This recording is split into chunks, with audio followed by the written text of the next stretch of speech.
Cher Scorpion, cette pleine lune en Bélier se produit dans votre 6e maison. Ainsi, tous les événements qui vont s'achever, les sujets qui atteignent leur apogée, concerneront votre situation professionnelle, votre santé, votre routine quotidienne, vos habitudes de vie, notamment votre hygiène de vie et alimentation. Certains pourraient concrétiser une idée de projet professionnel ces jours-ci. Bien sûr, pour certains, cette pleine lune pourrait apporter un nouvel emploi. D'autres pourraient commencer un nouveau régime santé, une nouvelle routine sportive. Maintenant, avec la planète maîtresse de la pleine lune, Mars, qui se trouve justement en Scorpion, elle peut représenter la motivation pour ces nouveaux départs.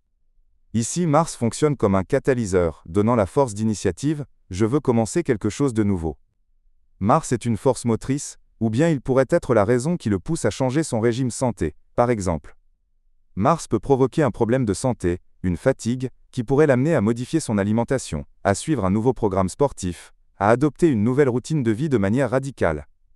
Avec la conjonction de Kétu avec Vénus, Vénus étant l'énergie de base qui provient de la Balance, puisque Lim est la planète maîtresse de la Balance, Vénus est impliquée dans cette pleine lune, par sa présence en conjonction avec Kétu, il y a un aspect de renoncement ou de réduction, par exemple dans les relations sociales du Scorpion, ou dans ses relations avec ses amis. Il pourrait renoncer à une amitié spécifique. De manière générale, voici l'aspect renoncement. Il pourrait se retirer d'un certain groupe, ou cercle social.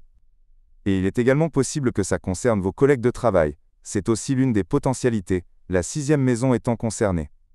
Pour approfondir votre compréhension de cette lunaison et des autres merveilles astrologiques d'octobre, n'hésitez pas à explorer les autres vidéos sur la chaîne et à vous abonner pour rester connecté et toujours informé.